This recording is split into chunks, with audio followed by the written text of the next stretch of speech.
Hey guys, how's it going? It is Drake.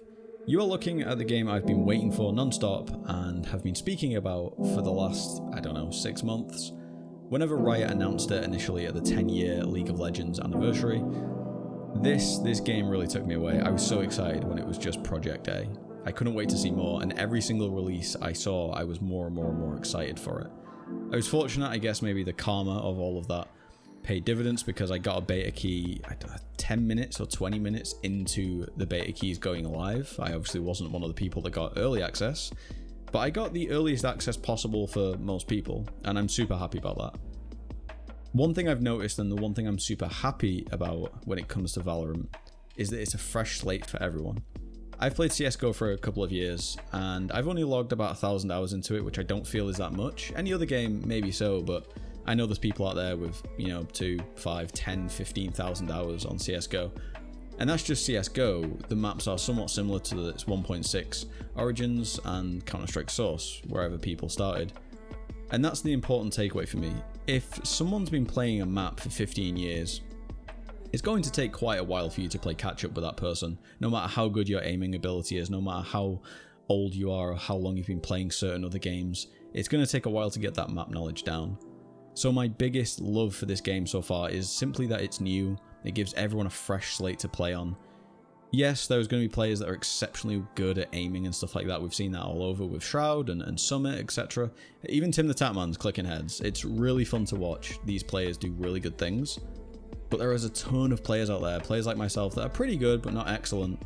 And even less than that, people that will be the lower ranks when it comes to rank, the mercenary rank, whatever they refer to it as. Those types of people still have something here, and they're not going to be at a massive disadvantage because there isn't 20 years of knowledge backing the game up. Everyone gets to start from scratch. The maps themselves are exceptional. Bind is probably my favorite so far. I think because it feels like a CSGO map. I know that I'm looking for new things, but it feels the closest to a CS map to date, I feel like. The other maps are Split and Haven. Haven is, if I remember correctly, the map with 3 bomb sites. I feel like everyone breaks apart on that map. It really is going to require a team of 5, or at least a team of 4 with an extra that's not too bad.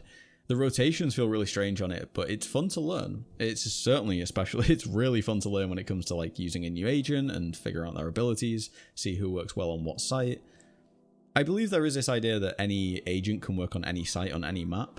I'm not so keen on that idea. I actually think there's some places that the agents should just be playing, but for the most part, everything seems really well balanced. I know they've tried and tested this game to death so far, and I'm really happy about that, and it shows. Everything is showing dividends when it comes down to the weapon balancing, when it comes down to what to buy, the buy menu, how much things cost. The user interface is really clear in telling you what to buy, what not to buy. Hey, this is how much money you're going to have, this is how much money your teammates have got. It's very interesting for me to come from CSGO more recently and see all of this information told to me in such a literal way. CS, obviously, you're not told, hey, this is how much money the enemy team's got. But the idea of being able to see all of my teammates' ultimates in a little bit of a roundabout way, but also seeing the enemy team's ultimates, I feel like adds something to it. You're not running into a surprise. I know there's been big arguments about the idea of seeing the enemy team's ultimates and their cash, and people think that takes away from the competitive integrity. I actually think it adds to it. The idea that I know that you have, your Brimstone ultimate, which is the, Hammer of Dawn-esque thing from the sky, that to me is really interesting because you can see that and play around that and plan for that. And, if you're the Brimstone player, you know that they know. So I do find it super interesting. I find the back and forth really interesting. The unlock system and the mechanics of that are really interesting to me. I think it's very well done. The battle pass obviously isn't active right now, but there is little hints at it. So I feel like that's going to be really strong. I know people like battle passes in general because it offers so much accessibility to a lot of people. In terms of the future of esports for this game, I'm not too sure. Right now I've got Counter-Strike next to me and it's still a blast to watch. I'm not too sure how this game will be to watch when it comes to pro teams. I find Overwatch pretty interesting to watch and I find it quite addicting, but I'm not too sure if that's the production value or the people that work on it, so that will kind of have to wait and see. It's been pointed out by friends of mine that I don't have a single bad thing to say about this game. It's not actually true. I do have one thing that's partially leaning on negative, but I do let it slide. Sniping. Sniping in this game is defensive. You have to be a defensive sniper. There isn't really a way that I've noticed so far where you can be a CSGO style AWPer that plays aggressive. The reload time is kind of slow. The aim down sight is a little slower than I'd like. And when it comes to movement, it just doesn't feel as fluid for snipers. Don't get me wrong, I don't mind playing a defensive role now and again, but I certainly like the ability to feel in control. In CSGO, if you put me on a bomb site with 4 versus 1 and an AWP, I'll feel comfortable. I might not win it, but I'll feel comfortable enough to at least give it a go.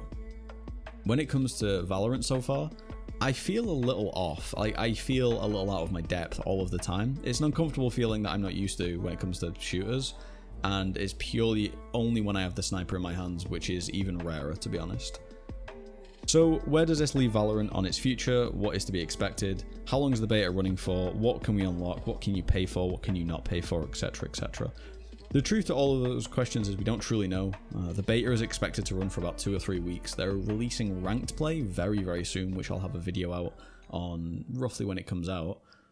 When it comes to unlocks, they're going to do a battle pass, as I've said, but you can also buy things just like you can in League of Legends. And honestly, as someone that's played League of Legends for like 7 or 8 years maybe, I've spent a lot of money on League and I've never regretted it. They are things that you can buy that aren't power based, that you can kind of love and own, and some of them are really, really cool. I'm really happy with, you'll see in the gameplay, I've got the Phantom skins, or I don't know what they're called, but I've got them and they're really nice and I think they're cool. And are they worth the money? I don't know. That's for each and every single person to decide. But I'm very excited for this game. I'm excited for the future. This 10-year roadmap that they may or may not have, super excited about it. If you get the opportunity to play this game, just play it. Just give it a try. Be nice to people that are playing it. I've seen a few toxic people so far. Be nice to one another. Like, no one's going to be a pro at this game soon. As much as I love Brax, and I think it's AXQ, I think his name is, the 2 players signed to T1, or SKT, I don't know how I feel about that right now. I find it a little strange that they're getting signed as genuine pro players, not just streamers, but we'll see how everything works out. I'm going to have a ton of Valorant content. I've already got like 5 or 6 videos lined up. So I very much, very, very, very look forward to showing you guys more content. I'm going to do everything for, you know what? No, I'm going to end the video right here and you can listen to this stuff in the outro. Just take it from me. This game is very good. You will enjoy it. Please have fun with it. And I'll see you in the next one. Hey, okay, there you go. I hope you enjoyed my really quick thoughts on Valorant. I love this game. It truly is exceptional. In the next couple of weeks, I've got content planned for map guides, agent guides, just little gameplays here and there. One thing I really want to do is get raw gameplay out there. Not because I'm lazy and I don't want to do commentary. It's just, there are people out there, I know a lot of people that just want to watch gameplay. They just want to see things for themselves. They don't want someone talking over it. I'm completely happy to do that. So that being said, guys, I hope you enjoyed the video, and peace.